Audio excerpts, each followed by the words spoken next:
ಎಲ್ಲರಿಗೂ ನಮಸ್ಕಾರ. ಇದು ಸುದ್ದಿ ವಿಶ್ಲೇಷಣೆ. ನಾನು ಶಶಿಧರ್ ಭಟ್. ಇವತ್ತು ಕೂಡ ಭಾನುವಾರ ಆದರೂ ಕೂಡ ತಮ್ಮೆದುರು ಹಾಜರಾಗಿದ್ದೀನಿ. ಎಸ್, ಇದು ನನ್ನ ಡಿಜಿಟಲ್ ವಾಹಿನಿ. ಈ ಡಿಜಿಟಲ್ ವಾಹಿನಿಯನ್ನು ತಾವು ಲೈಕ್ ಮಾಡಿ, ಸಬ್ಸ್ಕ್ರೈಬ್ ಮಾಡಿ, ಹಾಗೆಯೇ ಬೆಲ್ ಐಕಾನನ್ನು ಪ್ರೆಸ್ ಮಾಡೋದು ಮರಿಬೇಡಿ. ಅದರಂತೆ ನನ್ನ ಜೊತೆಗೆ ಹೆಜ್ಜೆ ಹಾಕಿ ಸಹಾಯ ಮಾಡಿ ಸ್ವತಂತ್ರ ಪತ್ರಿಕೋದ್ಯಮವನ್ನು ನಾವೆಲ್ಲ ಸೇರಿ ಉಳಿಸೋಣ. ಅದು ಇವತ್ತಿನ ಅಗತ್ಯ ಮತ್ತು ಅನಿವಾರ್ಯತೆ. ಎಸ್ ವೀಕ್ಷಕರು, ಇವತ್ತು ನಾನು ಮಾತನಾಡೋದಕ್ಕೆ ಹೊರಟಿರುವುದು ಈಗ ನಡೆಯುತ್ತಿರುವ ಒಂದು ಕಾರ್ಯಕ್ರಮದ ಬಗ್ಗೆ. ಅದು ಕಾಂಗ್ರೆಸ್ ಸರ್ಕಾರದ ಶಕ್ತಿ ಯೋಜನೆ. ವಿಧಾನಸೌಧದ ಎದುರು ಮುಖ್ಯಮಂತ್ರಿ ಉಪಮುಖ್ಯಮಂತ್ರಿಗಳು ಈ ಕಾರ್ಯಕ್ರಮವನ್ನು ಉದ್ಘಾಟಿಸ್ತಾ ಇದ್ದಾರೆ. ಹಾಗೆಯೇ ಸಾರ್ವಜನಿಕರು ಕೂಡ ಆ ಕಾರ್ಯಕ್ರಮದಲ್ಲಿ ಭಾಗವಹಿಸಿದ್ದಾರೆ, ಶಾಸಕರುಗಳು ಭಾಗವಹಿಸಿದ್ದಾರೆ. ಅದರಂತೆ ರಾಜ್ಯದ ಎಲ್ಲ ಜಿಲ್ಲೆಗಳಲ್ಲೂ ಕೂಡ ಈ ಕಾರ್ಯಕ್ರಮ ಉದ್ಘಾಟನೆ ಆಗ್ತಾ ಇದೆ. ಸೊ ಈ ಯೋಜನೆಯ ಪ್ರಕಾರ ಇನ್ನು ಮುಂದೆ ಮಹಿಳೆಯರಿಗೆ ಉಚಿತ ಪ್ರಯಾಣದ ವ್ಯವಸ್ಥೆಯನ್ನು ಮಾಡಲಾಗ್ತಾ ಇದೆ. ಸೊ ಎಲ್ಲ ಬಸ್ಗಳಲ್ಲಿ ಅಲ್ಲ, ಅದರಲ್ಲಿ ಕ್ಯಾಟಗರಿ ಮಾಡಿದ್ದಾರೆ ಯಾವ್ಯಾವ ಬಸ್ಗಳಲ್ಲಿ ಪ್ರಯಾಣ ಮಾಡಬಹುದು ಅಂತ. ಅದರ ಜೊತೆಗೆ ಅವ್ರಿಗೊಂದು ಸ್ಮಾರ್ಟ್ ಕಾರ್ಡನ್ನು ಕೊಡಲಾಗುತ್ತೆ. ಆ ಸ್ಮಾರ್ಟ್ ಕಾರ್ಡನ್ನು ಬಸ್ಸಿಗೆ ಹತ್ತಿದ ಮೇಲೆ ಕಂಡಕ್ಟರ್ಗೆ ತೋರಿಸ್ಬೇಕು. ಸೊ ಅವರು ಈ ಶೂನ್ಯ ಟಿಕೆಟನ್ನು ಅವರಿಗೆ ಕೊಡ್ತಾರೆ. ಅದರಂತೆ ಕರ್ನಾಟಕದ ಮಹಿಳೆಯರಿಗೆ ಮಾತ್ರ ಈ ಯೋಜನೆಯ ಲಾಭ ದೊರಕಲಿದೆ. ಸೊ ಈ ಬಗ್ಗೆ ಹಲವು ರೀತಿಯ ಚರ್ಚೆಗಳು ನಡೀತಾ ಇವೆ. ಮೊದಲು ಪಾಸಿಟಿವ್ ಆದ ಅಂಶಗಳನ್ನು ನೋಡೋಣ. ಇವತ್ತು ಬಹಳಷ್ಟು ಮಹಿಳೆಯರು ಬೇರೆ ಬೇರೆ ವಾಹಿನಿಗಳಲ್ಲಿ ಮಾತಾಡ್ತಾ ಇದ್ರು. ಯಾರು ಗಾರ್ಮೆಂಟ್ನಲ್ಲಿ ಕೆಲಸ ಮಾಡ್ತಾರೆ, ಯಾರು ಕಾರ್ಮಿಕರಾಗಿದ್ದಾರೆ, ಅವರು ಕೈ ಎತ್ತಿ ಕೈ ಮುಗಿತಾ ಇದ್ದರು ಈ ಸರ್ಕಾರಕ್ಕೆ. ಯಾಕೆಂದರೆ ತಿಂಗಳಕ್ಕೆ 500, 600, 1000 ರೂಪಾಯಿಯನ್ನು ಖರ್ಚು ಮಾಡೋದಿದೆಯಲ್ಲ ಬಡವರಿಗೆ, ಅದು ಕಷ್ಟಕರವಾದ್ದು. ಅವರೆಲ್ಲ ಕೂಡ ಹೃದಯಪೂರ್ವಕ ಕೃತಜ್ಞತೆಯನ್ನು ಸಲ್ಲಿಸ್ತಾ ಇದ್ದರು. ಅಂತ ಹಲವು ಬೈಟ್ಗಳು ಬೇರೆ ಬೇರೆ ವಾಹಿನಿಗಳಲ್ಲಿ ಬಂದು ಅದನ್ನು ತಾವು ನೋಡಿದ್ರು. ಸೆಕೆಂಡ್, ಈ ಬಗ್ಗೆ ಇನ್ನೊಂದು ರೀತಿಯ ಚರ್ಚೆಗಳು ನಡೀತಾ ಇದೆ. ಈ 5 ಗ್ಯಾರಂಟಿಗಳೇನಿವೆ, ಈ ಗ್ಯಾರಂಟಿಗಳನ್ನು ಬಿಟ್ಟಿ ಭಾಗ್ಯ ಅಂತ ಕರೆಯಲಾಗ್ತಾ ಇದೆ. ಟೀಕಿಸುವವರು ಬಹಳಷ್ಟು ಜನ BJP ಸಿಂಪಥೈಸರ್ಸ್, ಬಹಳಷ್ಟು ಜನ ಸಂಘ ಪರಿವಾರದ ಸಿಂಪಥೈಸರ್ಸ್, ಬಹಳಷ್ಟು ಜನ ಕಾಂಗ್ರೆಸ್ ವಿರೋಧಿ ವಿರೋಧಿಗಳು. ಅವರು ಈ ಮಾತನ್ನು ಬಿಟ್ಟಿ ಭಾಗ್ಯ ಅನ್ನೋದು ಅವರ ಮೊದಲ ಆರೋಪ. ಸೊ ಬಿಟ್ಟಿಯಾಗಿ ಈ ರೀತಿ ಕೊಡುವ ಮೂಲಕ ಆರ್ಥಿಕತೆ ಕುಸಿದು ಹೋಗುತ್ತೆ ಅನ್ನುವ ಮಾತನ್ನು, ಪ್ರಚಾರವನ್ನು, ಅಪಪ್ರಚಾರವನ್ನು ಇವರೆಲ್ಲ ಮಾಡ್ತಾ ಇದ್ದಾರೆ. ಹಾಗಿದ್ದರೆ ಸರ್ಕಾರ ಕೊಡುವುದು ಇದು ಬಿಟ್ಟಿಯೋ ಅಥವಾ ಸರ್ಕಾರದ ಜವಾಬ್ದಾರಿಯೋ? ಈ ಪ್ರಶ್ನೆಯನ್ನು ಎತ್ತಿಕೊಂಡು ನೋಡೋಣ. ಮೊದಲು ನಾವು ಐರೋಪ್ಯ ರಾಷ್ಟ್ರಗಳ ಹಾಗೆ ಪಾಶ್ಚಿಮಾತ್ಯ ರಾಷ್ಟ್ರಗಳ ಬಗ್ಗೆ ಮಾತನಾಡೋಣ. ಅಲ್ಲೆಲ್ಲ ಉಚಿತವಾದ ಆರೋಗ್ಯ ವ್ಯವಸ್ಥೆ ಇದೆ.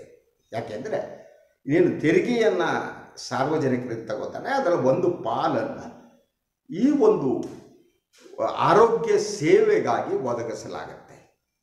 ಆ ಕಾರಣಕ್ಕಾಗಿ ಅಲ್ಲಿಯ ಪ್ರಜೆ ಏನಿದ್ದಾರೆ, ಅವನು ಯಾವುದೋ ಆಸ್ಪತ್ರೆಗೆ ಸೇರಿದರೆ ನೀವು ಇಂಡಿಯಾದಂತೆ ಲಕ್ಷಾಂತರ ರೂಪಾಯಿ ಕೊಡಬೇಕಾಗಿಲ್ಲ.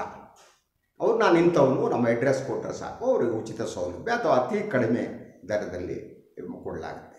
ಇದನ್ನು ಯಾರೂ ಬಿಟ್ಟಿ ಭಾಗ್ಯ ಅಂತ ಕರೆಯಲ್ಲ. ಯಾಕೆಂದರೆ this is called social responsibility, ಸಾಮಾಜಿಕ ಜವಾಬ್ದಾರಿ, ಸಾಮಾಜಿಕ ಹೊಣೆಗಾರಿಕೆ. ಈ ಇಂಡಿಯಾದ ಪರಿಸ್ಥಿತಿಗೆ ಬರೋಣ.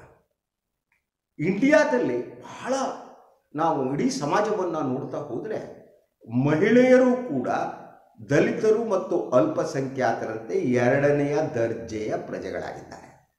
ಅವರ ಮನೆಯೊಳಗೆ ಎಷ್ಟಿನ ಸ್ವಾತಂತ್ರ್ಯ ಇದೆ ಅನ್ನೋದು ಒಂದು ಪ್ರಶ್ನೆ. ಆದರೆ ಹೊರಗಡೆ ಬಂದರೆ ಮಹಿಳೆಯರಿಗೆ ಯಾವ ರೀತಿ ಸ್ವಾತಂತ್ರ್ಯ ಇದೆ ಅನ್ನೋದು 2ನೇ ಪ್ರಶ್ನೆ. ಬಹಳಷ್ಟು ಮಧ್ಯಮ ವರ್ಗದ ಕುಟುಂಬಗಳಲ್ಲಿ ದುಡಿಯುವ ಹೆಣ್ಮಗಳಿರ್ತಾಳಲ್ಲ, ಆ ದುಡಿದ ಹಣವನ್ನು ಎಲ್ಲವನ್ನು ತಂದು ಗಂಡನಿಗೋ ಅತ್ತೆಗೋ ಕೊಡಬೇಕು ಸಂಸಾರ ನಿರ್ವಹಣೆಗೆ. ದುಡಿಯೋ ಹೆಣ್ಣು ಮಕ್ಕಳಿಗೆ ಅದನ್ನು ಖರ್ಚು ಮಾಡುವ ಸ್ವಾತಂತ್ರ್ಯ ಕೂಡ ಇಲ್ಲದಿರುವಂಥ ಒಂದು ಸಾಮಾಜಿಕ ವ್ಯವಸ್ಥೆ ನಮ್ಮದಾಗಿದೆ. ಆಕೆ ಸಂಸಾರವನ್ನು ನೋಡ್ಕೋಬೇಕು, ಮಕ್ಕಳನ್ನು ನೋಡ್ಕೋಬೇಕು, ಅತ್ತೆಯನ್ನು ನೋಡ್ಕೋಬೇಕು, ಗಂಡನನ್ನು ನೋಡ್ಕೋಬೇಕು. ಸಂಪೂರ್ಣ ಆರ್ಥಿಕ ಜವಾಬ್ದಾರಿ ಬಿದ್ದಂಥ ಹೆಣ್ಣು ಮಗಳು ಏನು ಮಾಡಬೇಕು? ಮೇಲ್ವರ್ಗದ ಜನರನ್ನು ಬಿಟ್ಬಿಡೋಣ, ಅವ್ರದ್ದು ಬೇರೆ ಕಲ್ಚರ್. ಅವರು ಈ ಮೇಲ್ವರ್ಗದವರು ಅಥವಾ ದುಡ್ಡಿರೋರು ಜನ ಇದ್ದಾರಲ್ಲ, ಅವರು ಗಂಡನ ಜೊತೆ ಹೋಗ್ತಾರೆ, ಪಬ್ಗೆ ಹೋಗ್ತಾರೆ, ಬರ್ತಾರೆ, ವೀಕೆಂಡ್ಗೆಲ್ಲೋ ಹೋಗ್ತಾರೆ, ಮಜಾ ಉಡಾಯಿಸ್ತಾರೆ, ಇರ್ತಾರೆ. ಅವರು ಸಮಸ್ಯೆ ಅಲ್ಲ. ಸಮಸ್ಯೆ ಇರುವುದು ಕೆಳ ಮಧ್ಯಮ ವರ್ಗದ ಜನ. ನಾನು ಹೇಳಿದೆ ಗಾರ್ಮೆಂಟ್ನಲ್ಲಿ ಕೆಲಸ ಮಾಡ್ಬೋದು. ಎಷ್ಟು ಸಂಬಳ ಬರುತ್ತೆ ಸ್ವಾಮಿ ಅವರಿಗೆ? ಎಷ್ಟು ಬರುತ್ತೆ ಅವರಿಗೆ? ಒಂದು 600-800 ರೂಪಾಯಿ ಉಳಿಯೋದು ಅತಿ ದೊಡ್ಡ ಉಳಿತಾಯ. ಸೊ ಹೀಗಿದ್ದಂಥವರಿಗೆ ಸೌಲಭ್ಯವನ್ನು ಒದಗಿಸುವುದು ಸರ್ಕಾರದ ಜವಾಬ್ದಾರಿ. ಭಾಳ ಜನ ಮಾತ್ರ ನಮ್ಮ ತೆರಿಗೆಗಳು ಹಾಳಾಗೋಯ್ತು, ನಾವು ಮಾತ್ರ ತೆರಿಗೆ, ನೀವು ಮಾತ್ರ ಅಲ್ಲ ತೆರಿಗೆ ಕೊಡುವವರು. ಈ GST ಬಂದಮೇಲೆ ಒಬ್ಬ ಸಾಮಾನ್ಯ ಮನುಷ್ಯ ಒಂದು ಸಿಗರೆಟ್ ತಗೊಂಡ್ರೆ, ಇನ್ನೊಂದು ತಗೊಂಡ್ರೆ ಅದಕ್ಕೆ GST ಇದೆ. ಹೋಟೆಲಿಗೆ ಹೋದರೆ ಕಾಫಿ ಕುಡಿದ್ರೆ GST ಇದೆ, ಹಾಕಿದ್ದೀರಿ ಸರ್ಕಾರದವರು. ಸಾಮಾನ್ಯ ಜನ ಕೊಡಲ್ಲ ತೆರಿಗೆನ, ನೀವು ಮಾತ್ರ ಕೊಡೋರು ತೆರಿಗೆನ. ನಮ್ಮ ತೆರಿಗೆ ಹಣ ದುರಹಂಕಾರದ ಪರಮಾವಧಿ. ಬಿಟ್ಟಿ ಭಾಗ್ಯ ಅನ್ನುವುದು ಮತ್ತು ನಮ್ಮ ತೆರಿಗೆ ಹಣ ಅಂತ ವಾದ ಮಾಡ್ತಾರಲ್ಲ, ಅದು ದುರಹಂಕಾರದ ಪರಮಾವಧಿ. ಮತ್ತು ಅವರು ಇಡೀ ಇಂಡಿಯಾದ ಸಮಾಜವನ್ನು, ಮಹಿಳೆಯರ ಸ್ಥಿತಿಯನ್ನು ಅರ್ಥ ಮಾಡಿಕೊಳ್ಳದವರು, ಅರ್ಥ ಮಾಡಿಕೊಳ್ಳುವುದಕ್ಕೆ ಬಯಸದವರು. ಅದೊಂದು ಪೆಕ್ಯುಲಿಯರ್, ಒಂದು ಭಾಳ ವಿಶಿಷ್ಟವಾದ ತಳಿ ಅದು. ಆ ಜನ ತೆರಿಗೆ ಹಣ, ಅಭಿವೃದ್ಧಿಯ ಕಲ್ಪನೆ ಏನು? ಅಭಿವೃದ್ಧಿಯ ವ್ಯಾಖ್ಯೆ ಏನು? ಜನ ಬಡತನದಲ್ಲಿ ಇದ್ದುಬಿಟ್ಟು ಅದಾನಿ ಅಂಬಾನಿಗಳಿಗೆ ದುಡ್ಡಾದರೆ ಅದು ಅಭಿವೃದ್ಧಿನ? ವಿಶ್ವದಲ್ಲಿ ಅತಿ ಹೆಚ್ಚು ಜನ ಶ್ರೀಮಂತರು ನಮ್ಮ ದೇಶದಲ್ಲಿದ್ದಾರೆ ಅನ್ನೋದು ಮಹಾನ್ ಅಭಿವೃದ್ಧಿನ? ರಸ್ತೆಗಳನ್ನು ತೋರಿಸ್ಬಿಡೋದು ಅಭಿವೃದ್ಧಿನ? ಜಿಲ್ಲೆಗೆ 4-6 ವಿಮಾನ ನಿಲ್ದಾಣಗಳನ್ನು ಮಾಡಿಬಿಡೋದು ಅಭಿವೃದ್ಧಿನ? ಎಲ್ಲೋ ಹೊಟ್ಟೆಗೆ ಅನ್ನ ಇಲ್ಲದೆ ಮಲಗಿರುವಾಗ ಇನ್ನೊಬ್ಬರು ವಿಮಾನದಲ್ಲಿ ಹಾರಿದಿರೋದು ಅಭಿವೃದ್ಧಿನ? ಬಸ್ಸಿನಲ್ಲಿ ಹೋಗೋದಕ್ಕೆ ಸಾಧ್ಯ ಇಲ್ಲ, ನಡೆದುಕೊಂಡು ಹೋಗ್ತಾ ಇದ್ರೆ ಅದು ಅಭಿವೃದ್ಧಿನ? ಯಾವುದೋ ಅಭಿವೃದ್ಧಿ? ರಸ್ತೆ, ವಿಮಾನ ನಿಲ್ದಾಣವನ್ನು ತೋರಿಸಿ ಬಡವರ ಹೊಟ್ಟೆಯ ಮೇಲೆ ತಣ್ಣೀರು ಬಟ್ಟೆ ಹಾಕಿಕೊಂಡು ಮೊಳಗುವಂತೆ ಮಾಡುವ ಸರ್ಕಾರಗಳ ಅಭಿವೃದ್ಧಿನ? ಈ ಪ್ರಶ್ನೆಗಳನ್ನು ನಾವು ಕೇಳ್ಕೋಬೇಕಾಗಿದೆ. ನಾನು ಎತ್ತುವ ಪ್ರಶ್ನೆಗಳ ಬಗ್ಗೆ ನೀವು ಆಲೋಚನೆ ಮಾಡಿ, ಆಲೋಚಿಸಿ. ಶಸ್ತ್ರ ಭಟ್ ಏನೋ ಅಂದ, ಅವನು ನಗರ ನಕ್ಸಲ್, ಅವನು ಇನ್ನೊಂದು ಮತ್ತೊಂದು ಎಳಪಂಥೀಯ, ಆ ಬಟ್ಟ ಹಿಂಗೆ ಮಾತಾಡೋದು, ಇದನ್ನೆಲ್ಲ ಬಿಡಿ, ನನ್ನ ಮರ್ತು ಬಿಡಿ. ನಾನು ಎತ್ತಿರುವ ವಿಚಾರಗಳ ಬಗ್ಗೆ ಆಲೋಚನೆ ಮಾಡಿ. ಇಡೀ ದೇಶದ ಜನ ಸಮುದಾಯ ಅವರಿಗೆ ಹಸಿವನ್ನು ತಡೆಯುವ ವ್ಯವಸ್ಥೆ ಮಾಡೋದು, ಅವರು ಬದುಕುವಂತೆ ಮಾಡೋದು, ಎಲ್ಲರೂ ಸಮಾನವಾಗಿ ಬದುಕುವಂಥದ್ದು, ಸಮಾನವಾದ ಅವಕಾಶವನ್ನು ಕಲ್ಪಿಸುವಂಥದ್ದು, ಅದು ಅಪರಾಧನ ಸ್ವಾಮಿ? ಯೋಚಿಸಿ ಒಂದು ನಿಮಿಷ. ಸೊ ಈಗ ಇದರ ರಾಜಕೀಯ ಪರಿಣಾಮದ ಬಗ್ಗೆ ಬರ್ತೇನೆ ಈ ಒಂದು ವಿಶ್ಲೇಷಣೆಯಲ್ಲಿ. ಈ ದೇಶದಲ್ಲಿ ಸುಮಾರು, ಎಸ್ಪೆಷಲಿ ಕರ್ನಾಟಕದಲ್ಲಿ ತಗೊಂಡ್ರೆ, 49% ಮಹಿಳೆಯರಿದ್ದಾರೆ ಅಲ್ವಾ? ಮಹಿಳೆಯರಿಗೆ ಸಂತೋಷ ಆದರೆ ಸಾಕು. ಯಾವ ಪಕ್ಷ ಮಹಿಳೆಯರನ್ನು ಸಂತೋಷದಲ್ಲಿ ಇಡುತ್ತೋ ಆ ಪಕ್ಷ ಅಧಿಕಾರಕ್ಕೆ ಬರುತ್ತೆ. ನಮ್ಮ ಪರಂಪರಾಗತವಾಗಿ ಅಂಥ ಮಾತುಗಳಿವೆ.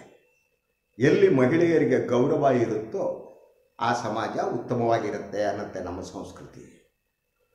ಮಹಿಳೆಯರಿಗೆ ಎಲ್ಲಿ ಪೂಜೆ ನಡೆಯುತ್ತೋ ಆ ಸಮಾಜ ಚೆನ್ನಾಗಿರುತ್ತೆ ನಮ್ಮ ಸಂಸ್ಕೃತಿ.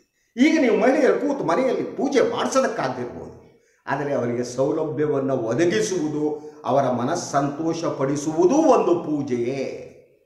ಆಗ ಅದನ್ನು ಮಾಡಿದರೆ ನಿಮ್ಮ ಸಂಸ್ಕೃತಿಗೆ ಬೆಲೆ ಬರುತ್ತೆ, ನಿಮ್ಮ ನಂಬಿಕೆಗೆ ಬೆಲೆ ಬರುತ್ತೆ. ಮಹಿಳೆ ಮೂಲ, ಇಡೀ ವಿಶ್ವದ ಮೂಲ ಮಹಿಳೆ ಅಲ್ವಾ? ಹೌದಾ ಅಲ್ವಾ? ಯೋಚನೆ ಮಾಡಿ. ನಿಮ್ಮ ಅಮ್ಮ ಮಹಿಳೆ ಅಲ್ವಾ? ನಿಮ್ಮ ಹೆಂಡತಿ ಮಹಿಳೆ ಅಲ್ವಾ? ನಿಮ್ಮ ಅಕ್ಕ ತಂಗಿಯರು ಮಹಿಳೆ ಅಲ್ವಾ? ಅವರು ಸಂತೋಷದಲ್ಲಿದ್ದರೆ ನಿಮಗೆ ಯಾಕೆ ಹೊಟ್ಟೆ ಉರಿ? ನಿಮ್ಗೆ ಯಾಕೆ ಹೊಟ್ಟೆ ಒಳಗೆ ಮೆಣಸಿನಕಾಯಿ ಹಾಕಿ ತಿರ್ಚಿದಂತಾಗುತ್ತೆ? ಅವರು 4 ಕಾಸು ಉಳ್ಕೊಂಡ್ರೆ ನಿಮಗೇನು ಹೋಗುತ್ತೆ? ಸರ್ಕಾರ ಕೊಟ್ಟರೆ ಸರ್ಕಾರ ದಿವಾಳಿ ಆಗಿಬಿಡುತ್ತೆ, ಇನ್ನೊಂದು ಆಗಿಬಿಡುತ್ತೆ. ಈ ರೀತಿ ವಾದಗಳನ್ನು ಮಾಡ್ತಾ ಹೋದರೆ ಮಹಿಳೆಯರಿಗೆ ಸಂತೋಷ ಆದರೆ ಮಹಿಳಾ ಶಕ್ತಿ ಅರ್ಥ ಮಾಡ್ಕೊಳ್ಳಿ. ನಿಮ್ಮ ಮನೆಯಲ್ಲಿನೇ ನೀವು ಉಚಿತ ಬಸ್ ವ್ಯವಸ್ಥೆ ಮಾಡ್ತೋ ಮೂಲಕ ಆರ್ಥಿಕತೆ ಕುಸಿತು ಅಂತ ಮನೇಲಿ ಕೂತ್ಕೊಂಡು ಹೇಳಿದರೆ, ನಿಮ್ಮ ಹೆಂಡತಿನ ಅಮ್ಮನು ಬಂದು ನಿಮ್ಮ ಕುತ್ತಿಗೆ ಹಿಡಿದು ಕಪಾಳಕ್ಕೆ 4 ಬಾರಿಸ್ತಾರೆ. ನನಗೆ ಅನುಮಾನ ಇಲ್ಲ, ಆ ಬಾರಿಸುವ ದಿನ ಬರುತ್ತೆ. ಆರ್ಥಿಕತೆಯ ಬಗ್ಗೆ ಉದ್ದುದ್ದು ಭಾಷಣ ಮನೇಲಿ ಹೊಡೆದ್ರೆ ಅಲ್ಲಿ ಸಂಸಾರ ನಡೆಸೋ ಹೆಣ್ಣಿಗೆ ನಿಮ್ಮ ತಾಯಿನೋ ಅಕ್ಕ ತಂಗಿಯರು ಹೆಂಡತಿ ಗೊತ್ತಾಗುತ್ತೆ, ಬಾಯಿ ಮುಚ್ಕೊಂಡಿರಯ್ಯ ಅಂತಾರೆ, ಕೊರಳ್ಪಟ್ಟಿ ಹಿಡಿತಾರಷ್ಟೆ. ಸೊ ರಾಜಕೀಯವಾಗಿ ಕೂಡ ಇದು ಕಾಂಗ್ರೆಸ್ಗೆ ಒಂದು ಸ್ಟ್ರೆಂತನ್ನು ಕೊಡುತ್ತೆ ಅಂತ ನಂಬಿದ್ದೀನಿ. ಯಾಕೆಂದರೆ ಮಹಿಳೆಯರು ನಿರ್ಲಕ್ಷ್ಯಕ್ಕೆ ಒಳಗಾದವರು. ಆ ಸಮುದಾಯವನ್ನು ಕೈ ಹಿಡಿಯಬೇಕಾದ್ದು ಸರ್ಕಾರದ ಕೆಲಸ. ಸಮಾನತೆ ಅಂದರೆ ಅದೇನೆ. ಗಂಡು ಏನು ದುಡಿತಾನೆ ಅವನ ಕೈಲಿ ಹಣ ಇರುವ ಹಾಗೆ ಹೆಣ್ಣು ಮಕ್ಕಳ ಕೈಯಲ್ಲೂ ಹಣ ಇರಬೇಕು. ಆರ್ಥಿಕ ಸ್ವಾತಂತ್ರ್ಯ ಹೆಣ್ಣು ಮಕ್ಕಳಿಗೆ ಬೇರೆ ಎಲ್ಲ ಸ್ವಾತಂತ್ರ್ಯವನ್ನು ಕೊಡ್ತಾ ಹೋಗುತ್ತೆ. ದುಡಿಯುವ ಅವಕಾಶ ಇರಬೇಕು, ದುಡಿದಾಗ ದುಡಿತಕ್ಕೆ ಸಮಾನವಾದ ವೇತನಗಳಿರಬೇಕು ಅಲ್ವಾ. ಸೊ ಆವಾಗ ನಾವು ಸಮಾನತೆಯ ಕನಸು ಏನಿದೆ ಅದು ಸಾಕಾರ ಆಗುತ್ತೆ. ಆದ್ದರಿಂದ ಇದು ಶಕ್ತಿ, ಈ ಮಹಿಳಾ ಶಕ್ತಿ ಇದೆಯಲ್ಲ, ಮಹಿಳಾ ಶಕ್ತಿ ಜಾಗೃತ ಆದರೆ ಈ ರೀತಿಯ ಭಾಷಣ ಹೊಡ್ಕೊಳ್ಳೋ ಓಡಾಡುವ ಜನ ಏನಿದ್ದಾರೆ ಅವರು ಮನೆ ಒಳಗೆ ಹೋಗೋಕ್ಕಾಗಲ್ಲ. ನಾನು ಎಚ್ಚರಿಕೆ ಕೊಡ್ತೀನಿ, ಮನೆ ಬಾಗಿಲು ಹಾಕೊಂಡು ಹೊರಗಡೆ ಮುಳುಗಿಸ್ತಾರೆ. ನಿಮ್ಗೆ ಅನ್ನ ಮಾಡೋ ಹಾಕಲ್ಲ. ಪಾತ್ರೆ ತೊಳೆದ್ಬಿಟ್ಟು ಅನ್ನ ಮಾಡಿ ರಾತ್ರಿ ನೀವು ಮಲಗಿದ 1 ಗಂಟೆ ಮೇಲೆ ಬಂದು ಮಲ್ಕೋತಾರಲ್ಲ, ಎಲ್ಲ ಕೆಲಸ ಮಾಡಿ, ಹೊರಗಡೆ ಕೆಲಸ ಮಾಡಿ, ಒಳಗಡೆ ಕೆಲಸ ಮಾಡ್ತಾರಲ್ವ, ಅವರು ನಿಮ್ಮನ್ನು ಕ್ಷಮಿಸಲ್ಲ. ಅವರು ದೈಹಿಕವಾಗಿ ನಿಮಗೆ ಬಾರಿಸ್ಬೋದು, ಹಾಗೆ ಅವರು ಸಿಟ್ಟು ಕೂಡ ನಿಮ್ಮನ್ನು ಉಳಿಸಲ್ಲ. ಆದ್ದರಿಂದ ಮಾತನಾಡುವ ಬಗ್ಗೆ ಯೋಚನೆ ಮಾಡಿ. ನನ್ನ ಬೈಯೋದನ್ನು ಕಂಟಿನ್ಯೂ ಮಾಡಿ, ನೋ ಇಶ್ಯೂ. ನೀವು ಏನು ಬೇಕಾದರೂ ನನಗೆ ಬೈರಿ, ಆದರೆ ನನ್ನ ಮಾತುಗಳೇನಿವೆ, ನನ್ನ ಆಲೋಚನೆಗಳೇನಿವೆ ಅದ್ರ ಬಗ್ಗೆ ಯೋಚನೆ ಮಾಡಿ. You will understand. ಅದಕ್ಕೆ ಬುದ್ಧಿ ಬೇಕು, ಅದಕ್ಕೆ ಆ ಸಗಣಿ ಹೊರಗಡೆ ತೆಗೆದಾಕಿ ಮುಕ್ತವಾಗಿ ಯೋಚನೆ ಮಾಡಿ. ಓಕೆನಾ?